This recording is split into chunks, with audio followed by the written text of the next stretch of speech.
অনেক ধন্যবাদ। প্রথম কথা হচ্ছে না, হত্যা মামলায় যারা খালাস তাদেরকেই জামিন দেওয়া হয়েছে, এই বিষয়টা আমরা সকলেই জানি। তো যার কারণে হত্যা মামলায় যারা দণ্ডপ্রাপ্ত তাদেরকে আসলে খালাস দেওয়া হয়নি, এই বিষয়টা পরিষ্কার। এবং হুমকির বিষয়টা আমার মনে হয় যে সেভাবে করে আমরা এটা ইয়ের সামনে নাই আনি। তবে আপনারা খেয়াল করে দেখবেন যে বিভিন্ন সময় হয়তো বা যে কোনো কারণেই হোক না কেন আমাদেরকে ভুল বোঝা হয়েছে, আমাদের স্টেটমেন্টকে ভুল বোঝা হয়েছে। এই কারণে আমরা আসলে খুব খুব ইয়ে করে আর কি, মানে অনলাইন সবচাইতে বেশি সেই বিষয়টা। এবং দেখা যাচ্ছে যে একটা বড় অংশ তো আছেই যারা কিনা আমাদের প্রতি, বিশেষ করে আমরা যখন আন্তর্জাতিক অপরাধ ট্রাইব্যুনালে গিয়ে অভিযোগ দায়ের করলাম, সেখানে যে আওয়ামী লীগের নেতাকর্মী রয়েছে, আওয়ামী লীগকে আসলে মানে মনে করেন অ্যাভয়েড তো করা যাচ্ছে না, কারণ তারা সংখ্যায় অনেক বেশি। এই মুহূর্তে অ্যাক্টিভ অথবা রিঅর্গানাইজ না হলেও তারা অন্ততপক্ষে অনলাইন যথেষ্ট তৎপর, এবং মূলত হচ্ছে গিয়ে তাদের তরফ থেকে এই হুমকি স্বরূপ আচরণ আমরা পাচ্ছি। আপনারা একটু স্পষ্ট করে বলেন, যদিও স্পষ্ট করেছেন অনেকটা, সেটা হচ্ছে যে হত্যা মামলায় দণ্ডপ্রাপ্ত অথবা দণ্ডপ্রাপ্ত এবং বিস্ফোরক মামলায়ও আসামি আছে, যারা দণ্ডপ্রাপ্ত নয় হত্যা মামলায়, তাদের জামিনের ক্ষেত্রে কি আপনাদের আপত্তি আছে? তাদের জামিনের ক্ষেত্রে আমাদের কোনো আপত্তি নেই, এবং তাদের জামিনের ক্ষেত্রটা, তাদেরকে যে জামিন দেওয়া হচ্ছে সেটা যেহেতু বিচার বিভাগ দিচ্ছে, তো যার কারণে সেই বিষয়ে আমরা কোনো ধরনের মন্তব্য করতে পারবো না। সংশোধনী করে দেই, ওনারা এটা বলেননি যে সকল জেলবন্দিকে মুক্তি দিতে হবে। ওনারা বলেছেন যে বিস্ফোরক দ্রব্যতে যারা আটকে আছে, যাদের এমনিতেই সাজার যে মেয়াদ সেটা শেষ হয়ে গেছে, তার থেকে আরও অনেক বেশি সময় ধরে তারা জেলে রয়েছে, তাদেরকে মুক্তি দিতে হবে। তারা কিন্তু বলেনি যে হত্যাকাণ্ডে যারা দণ্ডপ্রাপ্ত তাদেরকে ছেড়ে দিতে হবে। তো যার কারণে এই বিষয়ে আমরা ক্লিয়ার। বিশেষ করে আমাদের 29 তারিখে যে প্রেস কনফারেন্স ছিল, তার পরবর্তীতে বৈষম্য বিরোধী ছাত্র আন্দোলনের আয়াতুল্লাহ বেহেস্তি এবং মাহিন সরকার এই বিষয়টা যথেষ্ট পরিষ্কার করেছে, এবং তারপরেই তাদের গতকালকে 8 দফা দাবি তারা পেশ করেছে। আপনারা খেয়াল করেছেন যে আমরা প্রথম থেকেই শহীদ পরিবারবর্গ সরকার পতনের পরে বিভিন্ন অ্যাক্টিভিটি আমরা করে এসেছি, এবং দ্যাট ইনক্লুডস আমরা যে একটা অভিযোগ দায়ের করেছি শেখ হাসিনা এবং বাকিদের নামে আন্তর্জাতিক অপরাধ ট্রাইব্যুনালে। পরবর্তীতে হঠাৎ করে আমরা দেখলাম যে বিডিআর সদস্য যারা রয়েছেন এবং তাদের পরিবারবর্গ সহ বৈষম্য বিরোধী ছাত্র আন্দোলন, তারা এই বিষয়টা নিয়ে যথেষ্ট কনসার্ন হয়ে গেলেন এবং তাদের দাবি দাওয়া পেশ করা শুরু করলেন। আমরা নোটিস করেছি, খুব দুঃখজনক ভাবে আমরা নোটিস করেছি যে হঠাৎ করে ন্যারেটিভটা চেঞ্জ হয়ে যাচ্ছিল এই পুরো ঘটনাটার। এর মূল কারণ একটা যেটা আমরা বুঝতে পেরেছি, সেটা হচ্ছে বৈষম্য বিরোধী ছাত্র আন্দোলনের যারা নেতাকর্মী রয়েছেন, তারা ওই সময় তাদের বয়স অত্যন্ত কম ছিল, হয়তো বা এই পুরো জিনিসটা ন্যারেটিভটাকে খুব ক্লিয়ার তাদের কাছে ছিল না।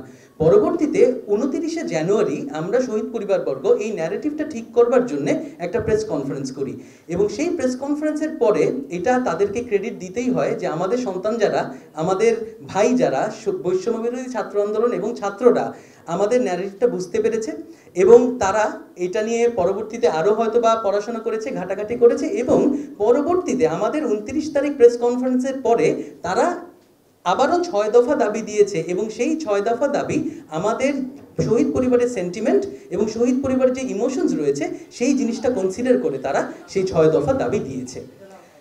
পরবর্তীতে গতকালকে বোধহয় তাদের দাবিটা একটু এক্সটেন্ডেড হয়েছে এবং সেটা 8 দফা হয়েছে, এবং এই 6 দফা দাবির মধ্যে তারা ন্যায় বিচার আশা করে, এবং এই 6 দফা দাবির মধ্যে কিন্তু আইনের ঊর্ধ্বে গিয়ে হত্যাকারীদের ছেড়ে দেওয়ার, অবিলম্বে ছেড়ে দেওয়ার যে বিষয়টি সেইটা নেই।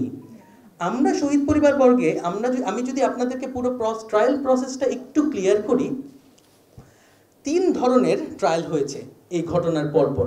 একটা হচ্ছে যে ব্যাটালিয়নের যে অধিনায়ক, তার যেই সামারি ট্রায়াল রয়েছে সেটা, এবং বিডিআরের তৎকালীন যে অভ্যন্তরীণ একটি আইন ছিল সেটা অনুসারে বিচার হয়েছে, যেটা সর্বোচ্চ সাজা ছিল 7 বছর। এবং যারা কিনা এই সাজায় দণ্ডপ্রাপ্ত হয়েছে তারা কিন্তু এতদিনে জেলের থেকে তারা বাইরে আছে, এবং তারাই মূলত এই আন্দোলনগুলো পরিচালনা করছে। তাদের দাবিটা হচ্ছে গিয়ে চাকরি, মূলত চাকরি এবং পূর্ণবহল এবং কম্পেনসেশন। এবং সেই ক্ষেত্রে সেই চাকরি অথবা কম্পেনসেশনের ক্ষেত্রে তাদের চাওয়াটা সরকারের কাছে অথবা বাহিনীর কাছে, এবং সার্টেনলি সেটা শহীদ পরিবারের কাছে না। তো যার কারণে শহীদ পরিবারের সেই বিষয়ে আসলে কোনো ধরনের মন্তব্য থাকতে পারে না। অপরদিকে আরেকটা মামলা হয়েছিল, সেটা হচ্ছে গিয়ে বিস্ফোরক দ্রব্য মামলা, বিস্ফোরক আইনের মামলা। এবং আপনারা ইতিমধ্যে দেখেছেন যে বিস্ফোরক আইনের মামলায় জামিন হয়েছে। এখন যখন কিনা বিচার বিভাগ জামিন দেবে, সেই ক্ষেত্রে বিচার বিভাগের কে ডাইরেক্ট করে অথবা বিচার বিভাগের যে ডিসিশন, সেই ডিসিশনটাকে আমরা কখনোই সেই বিষয় নিয়ে মন্তব্য করতে পারি না। আমাদের একমাত্র যেটা কিনা গত প্রেস কনফারেন্সে আমাদের কনসার্ন ছিল এবং একমাত্র যে বিষয় নিয়ে আমরা ভীত ছিলাম, সেটা হচ্ছে যে হত্যা মামলায় যারা রয়েছে, অর্থাৎ যারা কিনা যাবজ্জীবন কারাদণ্ড অথবা মৃত্যুদণ্ড প্রাপ্ত আসামি, তাদেরকে যেন আইনের ঊর্ধ্বে গিয়ে ছেড়ে দেয়া না হয়। ইতিমধ্যে আপনারা দেখেছেন যে বৈষম্য বিরোধী ছাত্র আন্দোলন এবং বিডিআর সদস্যদের তরফ থেকে একটা প্রপোজাল এসছে যে টার্মস অফ রেফারেন্স, যেটা বিডিআর কমিশনের যে টার্মস অফ রেফারেন্স রয়েছে 2 খুব সম্ভবত, এবং সেখানে বলা রয়েছে যে বিডিআর কমিশন ট্রায়ালের ভেতরে ঢুকতে পারবে না। তবে সেই ক্ষেত্রে আমাদের বক্তব্যটা অনেকটা এরকম যে ট্রায়ালের ভেতরে তারা ঢুকতে যদি পারেও, তবুও যেহেতু হত্যা মামলাটা অ্যাপেলেট ডিভিশনে আছে, তো যার কারণে দেখা যাচ্ছে সেই মামলা যখন কগনাইজেন্সে কোর্ট নিয়ে নেয়, তারপরে কিন্তু আর কখনো ইনভেস্টিগেশন হয় না। তবে শহীদ পরিবারের তরফ থেকে আমরা বলতে চাই, যদি এমন সুযোগও থাকে সেই 2 যেটা আছে সেটা বাতিল করে হোক অথবা না করে হোক, যদি সেই সুযোগ আইনগতভাবে থাকে যে রিইনভেস্টিগেশন করা যাবে, তবে হত্যা মামলার রিইনভেস্টিগেশন হোক, এতেও কোনো অসুবিধা নেই।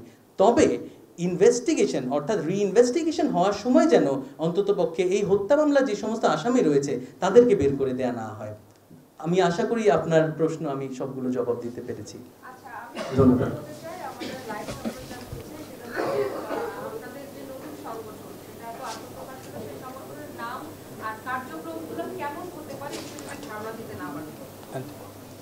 কার্যক্রমগুলো নাম হচ্ছে শহীদ সেনা অ্যাসোসিয়েশন, আর কার্যক্রমগুলো আমরা মূলত চ্যারিটেবল অর্গানাইজেশন। তো এটা আমরা ধরেন যত সুবিধা বঞ্চিত মানুষ আছে তাদের কাছে এগিয়ে যাব, এই কাজগুলো মূলত আমরা বেশি প্রাধান্য দিয়ে এসেছি গত 16 বছর, যেটা জানানো হয়নি, জানানোর প্রয়োজন মনে করিনি।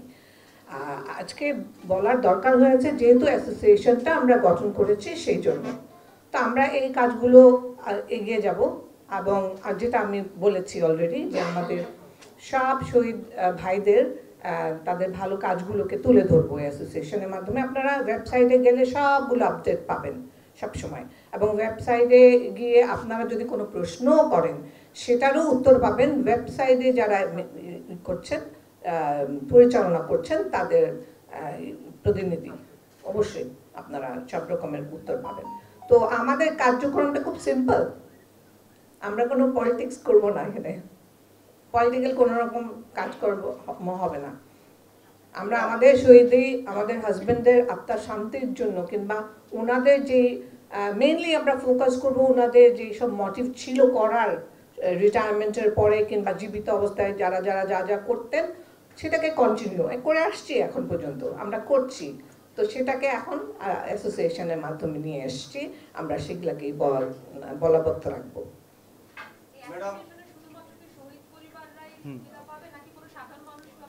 না, এটা শহীদ পরিবাররাই আমরা মেম্বার।